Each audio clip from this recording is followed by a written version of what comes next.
Ahora continuamos con el problema cuando no podemos anticoagular al paciente, porque hay pacientes que tienen contraindicación para anticoagulación y sin embargo tienen riesgo cardioembólico importante. Entonces vienen las estrategias invasivas para prevenir cardioembolia en pacientes en los que hay contraindicación para anticoagulación. A continuación viene el doctor Carlos Gómez Echeverry. El doctor Carlos Gómez es médico cardiólogo electrofisiólogo de la unidad de electrofisiología de la clínica Medellín, de las personas que más experiencia tiene en este tipo de estrategias invasivas a nivel nacional. Nos va a hablar del cierre percutáneo de orejuela, el estado actual. Bienvenido, doctor Gómez. Bueno, muchas gracias por la invitación al doctor Antonio y al comité organizador por permitirme participar en este evento. Vamos a hablar un poco esta mañana de un complemento final ya sobre el manejo de los pacientes con fibrilación auricular. Espero que le hayan puesto mucho cuidado a la charla del doctor Julián Aristizábal, ya que la piedra angular del tratamiento de la fibrilación auricular en prevención de embolia sigue siendo la anticoagulación. Lo que vamos a hablar a continuación es una estrategia cuando los pacientes por algún motivo no se pueden anticoagular y es el cierre de auriculilla. En este caso en particular vamos a hablar del cierre percutáneo de la auriculilla.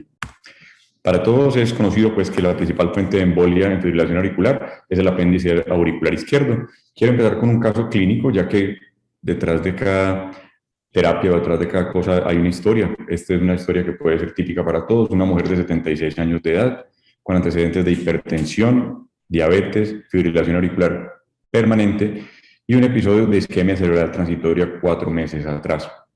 Cuando le hacen el cálculo del riesgo de embolia, le da un CHA2-VAS de 7 puntos, por lo cual inician manejo con apixaban 5 miligramos cada 12 horas. Ingresa a la paciente por urgencias, por una hemorragia digestiva inferior, le realizan una colonoscopia como estudio complementario de su hemorragia y encuentran una difusa angiodisplasia del colon con un sangrado activo, una hemoglobina muy baja de 6.5, inician manejo, revisan que la dosis del anticoagulante haya sido la adecuada, la paciente tenía una creatinina normal, un peso de 70 kilos y tiene 76 años de edad, por lo cual la dosis era la adecuada. Entonces, ¿qué hacer con esta paciente? Si vemos que tiene un CHA2-VAS elevado, recordemos que el CHA2-VAS nos permite hacer una predicción del riesgo embólico anual. En este caso, por tener 7 puntos, el riesgo anual de embolia sería del 9.6% por año. O sea, es altísima la probabilidad de que esta paciente vuelva a embolizar. Entonces, ¿qué vamos a hacer? Vamos a considerar anticoagulación. Hay algunas situaciones en las cuales la pérdida sanguínea, sea pequeña o sea grande, puede ser reversible. Entonces, en estos casos, solucionamos la fuente de la hemorragia y si es controlada, pues podríamos volver a la anticoagulación, que como les repito, es el tratamiento de elección en este tipo de pacientes. Si es un sangrado nasal, simplemente se hace una cauterización de las fosas nasales, de las varices que se encuentren allí en las fosas nasales. Si es una úlcera gástrica sangrante, pues se le puede dar tratamiento e intentar nuevamente la anticoagulación. Pero en muchos casos decimos, bueno, este paciente definitivamente no se puede anticoagular, entonces, ¿qué vamos a hacer? Le vamos a poner antiagregantes plaquetarios para disminuir el riesgo. Está claramente demostrado en la literatura que la antiagregación plaquetaria sola o combinada, o sea, dual, no es lo suficientemente potente para prevenir el riesgo de embolia, pero a mayor combinación de antiplaquetarios, o sea, con antiplaquetario no previene el riesgo de embolia, pero con 2 antiplaquetarios aumenta el riesgo de sangrado, entonces no es la terapia adecuada. Entonces, ¿qué nos queda? Considerar un cierre de auriculilla. Si es la principal fuente de embolia, pues es lo que deberíamos considerar. Entonces existen diferentes alternativas. El cierre de la auriculilla, que se puede hacer por diferentes métodos. ¿Cuál es el riesgo con, pues en este caso, pues un paciente con alto riesgo embólico, con un sangrado digestivo inferior por angiodisplasia del colon? Entonces nos queda el cierre de la auriculilla, ya sea percutáneo, ya sea quirúrgico, sea una resección quirúrgica o una ligadura percutánea. ¿Qué son estos términos? Entonces, el cierre percutáneo es, vamos a introducir a través del sistema venoso un dispositivo y vamos a ingresar a la auriculilla y la vamos a cerrar desde adentro. Un cierre quirúrgico puede ser, durante el paciente va a un procedimiento quirúrgico, por decir algún cambio valvular mitral, y aprovechan y hacen una ligadura de la auriculilla o un corte y sutura de la auriculilla. Se puede hacer también una resección quirúrgica toracoscópica o se puede hacer una ligadura percutánea, conocido como sistema LARIAT. Esta es la más reciente actualización del consenso de expertos para el manejo y cierre de la auriculilla. Fue publicada en el año 2020 en Eurointervention para quienes quieran consultar. Aquí en esta gráfica es un pequeño resumen de lo que hay en la actualidad en el mundo entero. Entonces, en el cuadro superior izquierdo vemos con el nombre de Boston Scientific el dispositivo conocido como Watchman. A mano derecha se encuentra el dispositivo Amplaxer, en este caso es el Amulet de St. Jude Medical. En la parte inferior izquierda, el cierre LARIAT, en el cual se ingresa desde la vena femoral, se hace una punción transeptal, se ingresa a la aurícula izquierda, se introduce un catéter que en la punta tiene un imán, se infla un pequeño balón dentro de la orejuela y simultáneamente desde el pericardio se hace una punción pericárdica. En la punción, vamos por la pared anterior del ventrículo izquierdo, llegamos con un lazo, enfrentamos otro catéter que tiene un magneto en la punta y con una lazada cerramos la boca de la auriculilla. Luego retiramos los dispositivos que metimos dentro de la aurícula izquierda y no queda nada dentro del paciente. Y por último, a mano derecha inferior, está el sistema de AtriClip, que también se ha utilizado, que se hace por medio de toracoscopia. El paciente, una pequeña cirugía, se coge la auriculilla, se le pasa una pequeña pinza y se liga en su base. Estas son las 4 estrategias más utilizadas en el mundo entero. Esta es una radiografía mostrando cómo se vería un AtriClip después de haber hecho el cierre por toracoscopia. ¿Qué vamos a hacer y cómo lo vamos a hacer? Entonces, ¿cómo vamos a hacer el cierre percutáneo? En este momento me voy a enfocar en el cierre percutáneo de la auriculilla. Ya describí las otras técnicas, las cuales quedan como relegadas a un tercer o cuarto puesto. Entonces, estamos hablando que el paciente como primera opción la anticoagulación. Si no es posible, entonces vamos a considerar el cierre percutáneo de la auriculilla. Antes del cierre percutáneo, debemos preguntarnos, ¿este paciente puede o no puede recibir antiagregación? Es indispensable contestarnos esta pregunta porque todos los dispositivos que dejamos dentro del corazón van a necesitar algún grado de anticoagulación o antiagregación. Los estudios que hicieron con Watchman, que eran estudios comparativos de no inferioridad del cierre percutáneo de la auriculilla con el dispositivo Watchman frente a los pacientes que estaban anticoagulados con warfarina. En este grupo de pacientes que les ponía el Watchman se dejaban anticoagulados con warfarina los primeros 45 días y posteriormente se suspendía y se dejaba con antiagregación plaquetaria. Pero la evolución de los dispositivos nos ha permitido ver que no es indispensable dejarlos anticoagulados y muchos de ellos, como es el Amulet, no requieren anticoagulación, sino doble antiagregación por un periodo mínimo de 1 a 3 meses. Si el paciente no puede recibir antiagregación por algún motivo, la terapia sería pues un cierre por toracoscopia o un cierre LARIAT, el cual no está disponible en nuestro medio. ¿Qué debemos hacer previamente? Hacer una ecocardiografía transesofágica para garantizar que el paciente no tenga trombos dentro de la auriculilla, porque sería una contraindicación para meternos allí al momento de liberar el dispositivo. Y en algunos centros lo complementan con una tomografía 3D para ver el tamaño, la forma, la disposición de la auriculilla, ya que las morfologías pueden ser diferentes y pueden ser retadoras. Aquí vamos a ver un pequeño video del implante del dispositivo Watchman. Eso es una representación de una punción femoral. Llegamos a la aurícula derecha, al septum interauricular, nos ubicamos en la parte posterior e inferior del septum interauricular, guiados por ecocardiografía transesofágica o eco intracardíaco. Con esto hacemos un intercambio de las camisas o los introductores que vamos a utilizar. Vamos con un catéter cola de cerdo, pigtail, entramos dentro de la auriculilla, allí generamos una inyección para poderlo ver. Aquí vimos la representación de las diferentes morfologías. Aquí se hace la inyección para poder visualizar angiográficamente la disposición, la morfología y hacer las mediciones para seleccionar el mejor dispositivo para cada uno de nuestros pacientes. Una vez definimos el dispositivo que vamos a utilizar y el tamaño que vamos a utilizar, se procede a su liberación generando un cierre completo de la boca de la auriculilla. Esto es lo ideal. Sin embargo, por las diferentes morfologías, las profundidades, esto no es posible en el 100% de los pacientes. está en este momento cerca del 95-98%, dependiendo de las publicaciones. ¿Cómo se sostienen estos dispositivos dentro de la auriculilla? Pues son autoexpandibles y fuera de eso tienen unos pequeños dientecillos a su alrededor que se clavan en la pared de la auriculilla.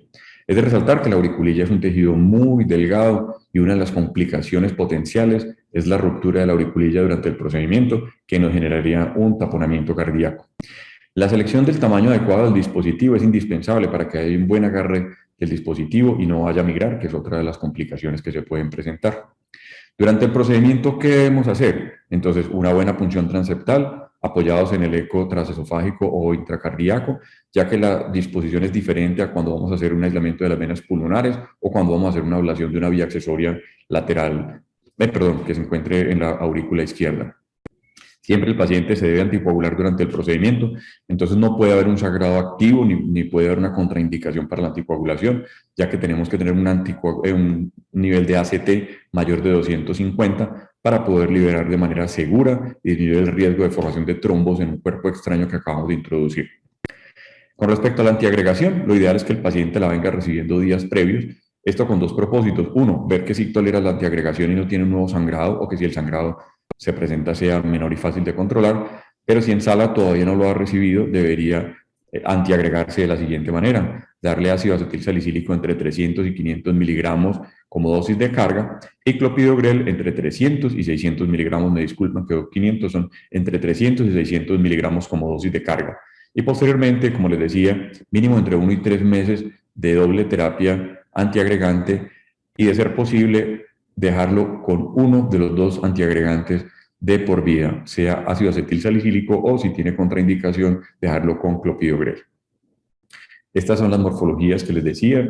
Esta es una publicación del JACC de 2012 en el cual mostraban cómo más o menos el 48% tenía una morfología en ala de pollo, el 30% podía tener una difusa, la conocida como forma de cactus, el 19% como saco de viento, como lo que vemos en los aeropuertos cuando se usa pues como medición de la disponibilidad o la orientación del viento. Y por último, la menos frecuente es en coliflor, que a veces puede ser muy retadora porque no son muy profundas, son multilobuladas y a veces no es posible llevar un dispositivo a este sitio. Durante la angiografía, entonces, hacemos unas mediciones. Esa primera medición que vemos en la gráfica A o la figura A es lo que llamamos como el landing zone o el sitio donde vamos a anclar el dispositivo. Hacemos una primera medición y siempre la comparamos con una medición realizada por la ecocardiografía, ya que deben coincidir. Luego hacemos una medición perpendicular hacia la boca de la auriculilla, 10 milímetros por fuera, y hacemos una tercera medición para ver dónde quedaría dispuesto el disco del dispositivo, en este caso el del amulet. La técnica para Watchman es un poco diferente, pero el principio es similar.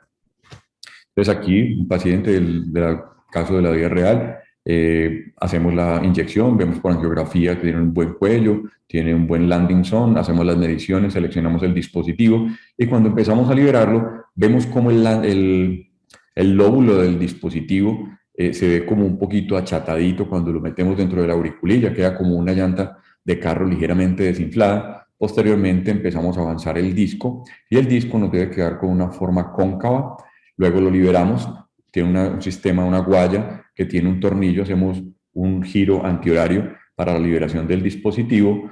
Posteriormente hacemos una inyección de medio de contraste para garantizar que esté adecuadamente sellado. Antes de hacer la liberación, ya habíamos hecho las mediciones por eco transesofágico de que no tuviera flujo de color dentro de la auriculilla para garantizar que esté adecuadamente sellado. Y en ese punto, mientras no lo liberemos, lo podemos reposicionar, recapturar parcialmente o totalmente, si es necesario, para obtener el mejor resultado. Y por último, ya el dispositivo completamente liberado, vemos el disco cóncavo, vemos el lóbulo ligeramente achatado y esto nos da tranquilidad de que el dispositivo posiblemente va a estar muy estable con el tiempo. ¿Qué hacer después? Entonces, recomendamos siempre hacer una ecocardiografía transtorácica en las primeras 24 horas de realizado el procedimiento.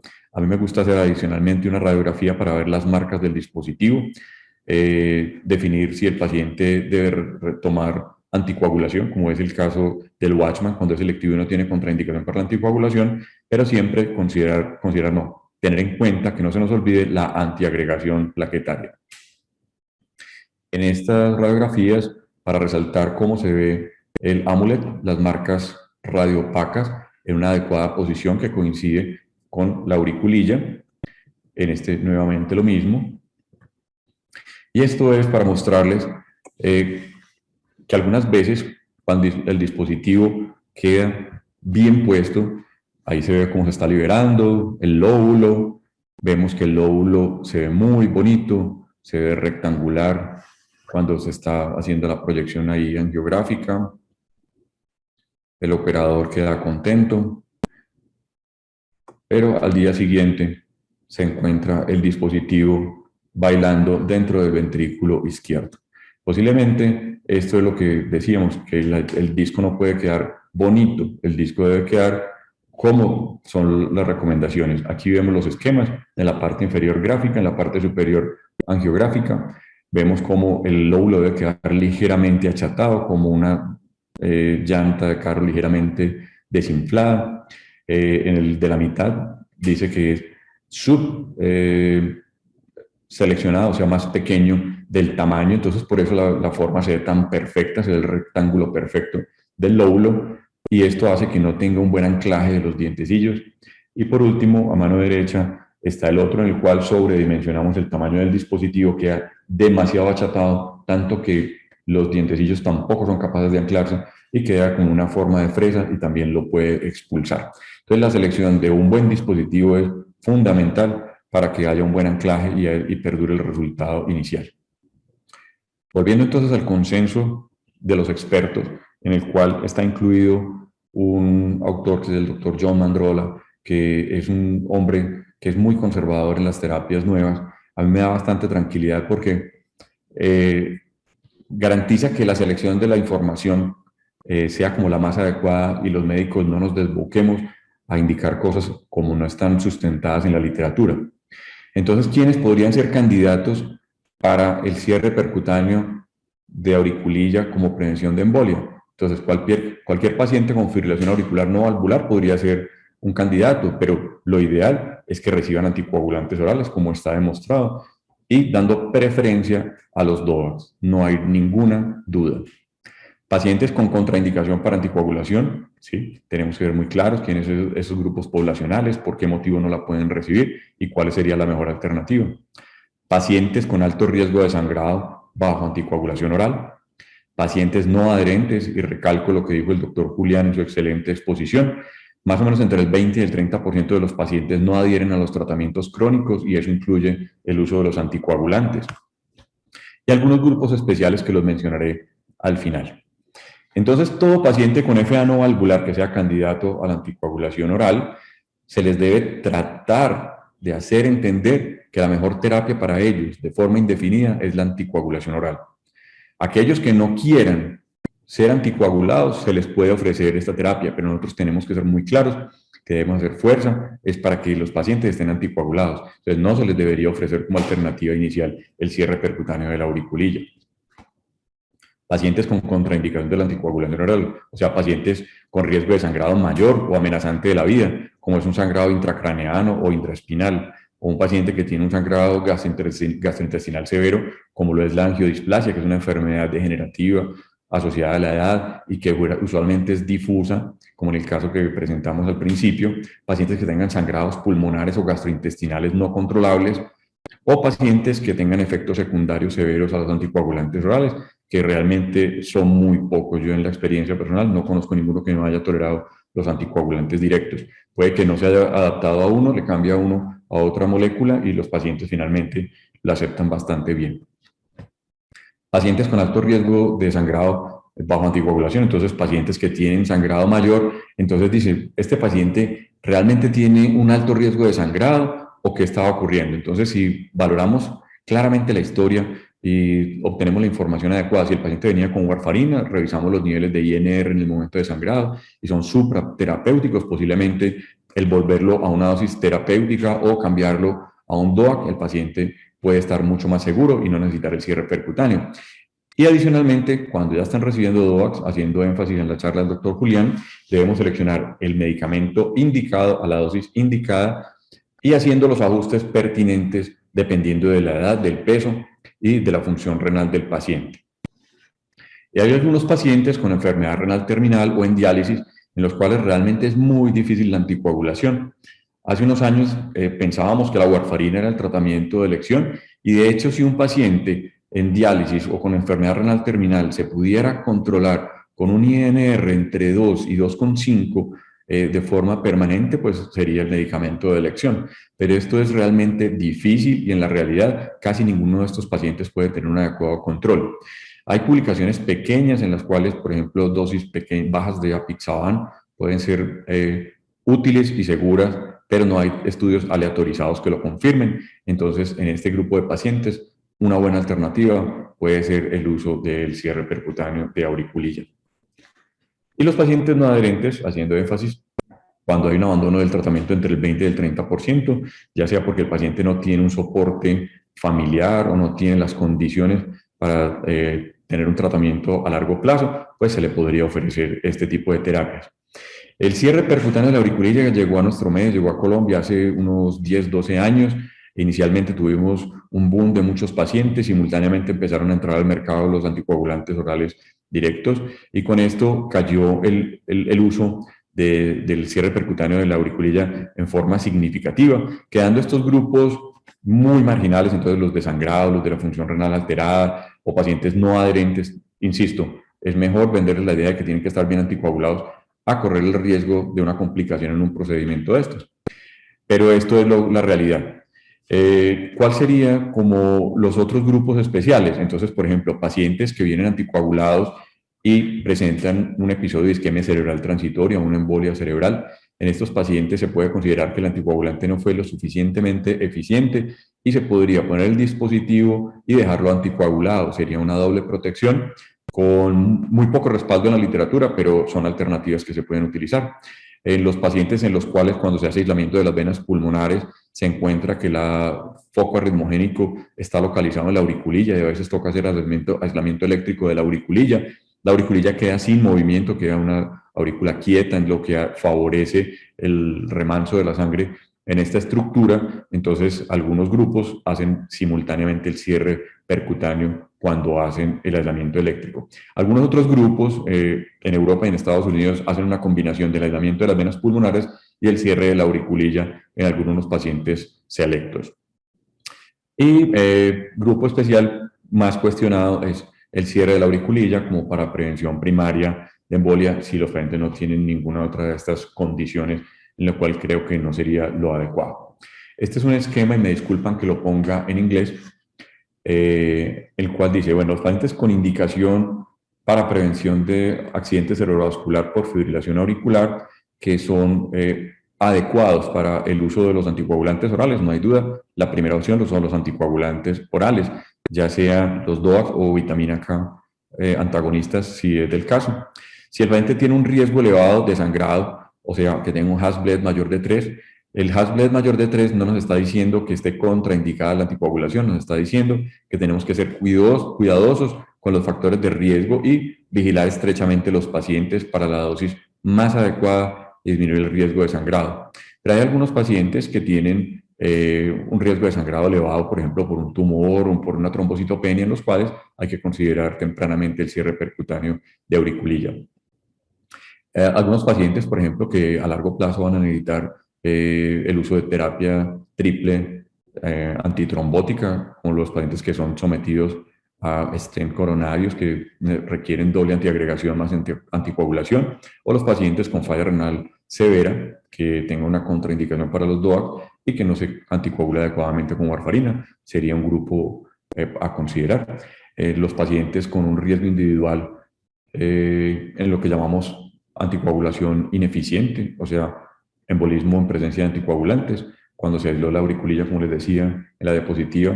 Y por último, los pacientes que no desean tomar anticoagulantes, se les debe insistir, se les debe explicar, y si finalmente ellos rehusan el uso de los anticoagulantes, se podría considerar el cierre percutáneo de la auriculilla.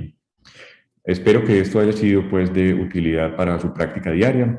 Si tienen alguna duda, los invito a que revisen el consenso del uso de cierre de auriculilla. Como les digo, está publicado año 2020, Euro Intervention.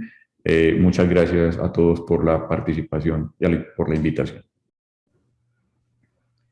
Muchas gracias, doctor Gómez, por su excelente presentación.